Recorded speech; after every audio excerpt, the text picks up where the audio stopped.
പാണ്ഡ്യരാജ് സംവിധാനം ചെയ്തിട്ടുള്ള ഏറ്റവും പുതിയ തമിഴ് സിനിമയായിട്ടുള്ള പരിമള ആൻഡ് കോയുടെ പ്രൊമോഷണൽ മെറ്റീരിയലുകൾ കാണുകയാണെങ്കിൽ ഒരു മോഹിനിയാട്ടത്തിന്റെ ഒക്കെ ഒരു വൈബ് നമുക്ക് ലഭിക്കും. അതായത് പാപനാശത്തിന്റെ ദൃശ്യത്തിന്റെ തമിഴ് റീമേക്ക് എടുത്തിട്ട് അതിനൊരു ഡാർക്ക് കോമഡി ട്വിസ്റ്റ് കൊടുക്കാൻ നോക്കുന്നത് പോലെ ഈ പടത്തിന്റെ ട്രെയിലർ കണ്ടാൽ തോന്നും.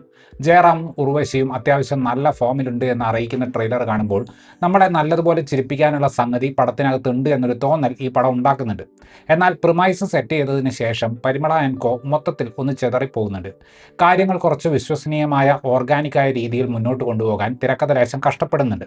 ഒരു സാധാരണ റിവഞ്ച് ത്രില്ലറിന്റെ മൂഡിലേക്ക് മെല്ലെ മെല്ലെ പോകുന്ന പടം ഡാർക്ക് ഹ്യൂമർ പരിപാടിയെ അങ്ങോട്ട് മറന്നു പോകുന്നു. അങ്ങനെ ഒരു സാധാരണ പടമായിട്ട് ഈ പടം ഒതുങ്ങുകയാണ്. ടൈറ്റിൽ സജസ്റ്റ് ചെയ്യുന്നത് പോലെ പരിമളത്തിന്റെ കുടുംബത്തിന്റെ കഥയാണിത്. ഭാര്യയും ഭർത്താവും 2 പെൺമക്കളും അടങ്ങുന്ന ഒരു സാധാരണ കുടുംബമാണിത്.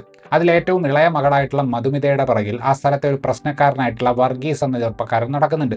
വർഗീസിന്റെ ശല്യം രൂക്ഷമായപ്പോൾ അയാളെ കൊന്നു കളഞ്ഞാലോ എന്നുവരെ ആ കുടുംബം ഒരു ഘട്ടത്തിൽ ചിന്തിക്കുന്നുണ്ട്. ഈ ഒരു തോട്ട് എല്ലാവരുടെയും തലയിലൂടെ പോയതിനു ശേഷം പെട്ടെന്ന് തന്നെ വർഗീസ് കൊല്ലപ്പെട്ടതായിട്ടുള്ള ഒരു വാർത്ത കുടുംബം അറിയുന്നു. അതിനുശേഷം ആ കുടുംബം ഫേസ് ചെയ്യേണ്ടി വരുന്ന കാര്യങ്ങളാണ് ഈ പടത്തിൽ നമ്മൾ കാണുന്നത്. കുടുംബത്തിന്റെ ഉള്ളിൽ അങ്ങോട്ടും ഇങ്ങോട്ടും ഉള്ള ഒരു വിശ്വാസക്കുറവാണ് ഈ പടത്തിൽ ഹ്യൂമർ എലമെന്റ് കൊണ്ടുവരുന്നത്. ആദ്യത്തെ ഒരു 1/4 മണിക്കൂറൊക്കെ ഈ ഒരു പരിപാടി വെച്ചിട്ട് സാമാന്യം നല്ല ഹ്യൂമർ നമുക്ക് കാണാൻ സാധിക്കും. എന്നാൽ മർഡർ സംഭവിക്കുകയും പോലീസിന്റെ അന്വേഷണം ആരംഭിക്കുകയും ചെയ്തു കഴിയുന്നതോടെ ഇനി കഥ എങ്ങനെ മുന്നോട്ട് കൊണ്ടുപോകണം എന്നതിൽ തിരക്കഥയ്ക്ക് സംശയങ്ങൾ തുടങ്ങുകയാണ്.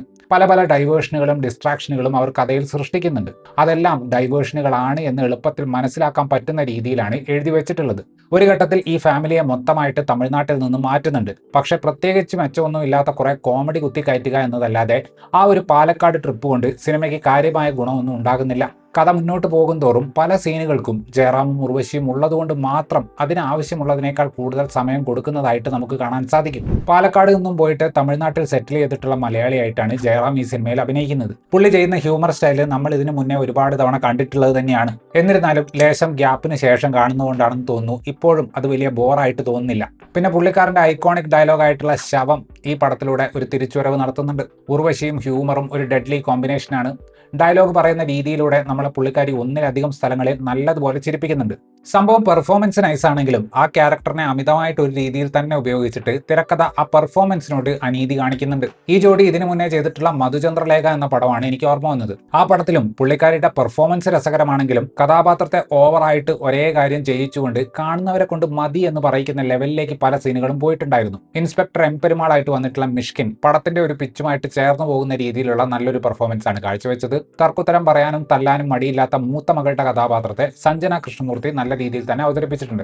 കാര്യങ്ങൾ എങ്ങനെ അവതരിപ്പിക്കണം എന്ന കാര്യത്തിൽ ഒരു സെൻസ് ഇല്ലാത്ത രണ്ടാമത്തെ മകളായിട്ടുള്ള മധുമിതയെ അനന്തിക സനിൽകുമാർ തരക്കേടില്ലാത്ത രീതിയിൽ അവതരിപ്പിച്ചു. സാൻഡി മാസ്റ്റർക്ക് ചോക്ലേറ്റ് കോഫിക്ക് കുറച്ചുകൂടെ ഡയലോഗ് ഉള്ളതുപോലത്തെ ഒരു കഥാപാത്രത്തെയാണ് വർഗീസിലൂടെ ലഭിച്ചിട്ടുള്ളത്. യോഗി ബാബു അവതരിപ്പിച്ച ഹൗസ് ഓണർ കഥാപാത്രത്തിന് പ്രത്യേകിച്ച് ഗുണമൊന്നും ഇല്ലാത്ത കുറെ സീനും ഡയലോഗും ഉണ്ട്. ഞാൻ ആദ്യമേ പറഞ്ഞതുപോലെ ആദ്യത്തെ ഒരു ആവേശത്തിന് ശേഷം ഈ പറയുന്ന ഡാർക്ക് കോമഡി പരിപാടി പടത്തിൽ നിന്നും എല്ലാം ഇല്ലാതാവുകയാണ്. കുടുംബത്തിനുള്ളിലെ വിശ്വാസമില്ലായ്മ എന്ന എലമെന്റ് അവർ വല്ലാതെ വലിച്ചു നീട്ടുന്നുണ്ട് പല സ്ഥലത്തും. കഥ മുന്നോട്ട് പോകുമ്പോൾ വളരെ യൂഷ്വൽ ആയിട്ടുള്ള ഒരു റിവഞ്ച് കഥയായിട്ട് സിനിമ മാറുകയാണ്. മര്യാദയ്ക്ക് ബിൽഡപ്പ് ചെയ്യാതെ ചാടിക്കയറി പേ ഓഫ് കൊടുക്കുന്നത് പോലെയാണ് പല ട്വിസ്റ്റുകളും പാണ്ഡ്യരാജ് പ്ലേസ് ചെയ്തിട്ടുള്ളത്. ഒരു ഗോമതി എന്ന ക്യാരക്ടറിനെ പെട്ടെന്ന് ഒരു പാട്ടും വെച്ച് ഇൻട്രൊഡ്യൂസ് ചെയ്യുന്നുണ്ട്. ഇങ്ങനെ പെട്ടെന്ന് പൊട്ടിമുളയ്ക്കുന്ന പല ട്രാക്കുകളും സംവിധായകന്റെ റൈറ്റേഴ്സ് ബ്ലോക്ക് പ്രേക്ഷകന്റെ മുന്നിൽ എക്സ്പോസ് ചെയ്യുന്നുണ്ട്. പിന്നെ ഒരു ക്യാരക്ടറും വെറുതെ അല്ല സിനിമയിലുള്ളത് എന്ന് മനസ്സിലാക്കാനുള്ള ബുദ്ധി ഓഡിയൻസിനുണ്ട്. അതുകൊണ്ട് തന്നെ വലിയ കാര്യത്തിൽ ചില റിവീലിങ്ങുകൾ നടത്തുമ്പോൾ നമുക്ക് വലിയ ഞെട്ടലൊന്നും തോന്നില്ല. കാരണം ഏതാണ്ട് സമാനമായത് എന്തെങ്കിലും നമ്മൾ പ്രതീക്ഷിച്ചിരിക്കുകയായിരിക്കും. ചില സീനുകളിലൊക്കെ സാമാന്യം രസകരമായിട്ടുള്ള കൗണ്ടർ കോമഡികൾ ഉണ്ടെങ്കിലും ചുമ്മാ കോമഡിക്ക് വേണ്ടി സീനുകളെ അനാവശ്യമായി നീട്ടി വലിക്കുകയാണ് എന്ന് നമുക്ക് മനസ്സിലാവും. ബ്ലാസ്റ്റിനെ ദൃശ്യത്തിന്റെ ഒരു ആക്ഷൻ വേർഷൻ എന്ന് വിശേഷിപ്പിക്കാമെങ്കിൽ മോഹിനിയാട്ടം പോലെ ദൃശ്യത്തിന്റെ ഒരു ഡാർക്ക് ഹ്യൂമർ വേർഷൻ എന്ന് പറയാവുന്ന ലെവലിലേക്ക് കൊണ്ടുപോകാനുള്ള ഒരു സ്കോപ്പ് പരിമള ആൻഡ് കോയ്ക്ക് ഉണ്ടായിരുന്നു. ചിതറിക്കിടക്കുന്ന സ്ക്രിപ്റ്റ്, ഫ്രഷ് ഐഡിയകൾ ഒന്നും കിട്ടാതെ ഒരു അവസാനം കണ്ടെത്താൻ വേണ്ടിയിട്ട് ക്ലീഷേകളിലേക്ക് പോകുന്നത് കാരണം അവിടെയും ഇവിടെയും കൊള്ളാവുന്ന കുറച്ച് കോമഡിയുള്ള ഒരു സാധാരണ സിനിമയായിട്ട് ഈ പടം മാറുകയാണ്.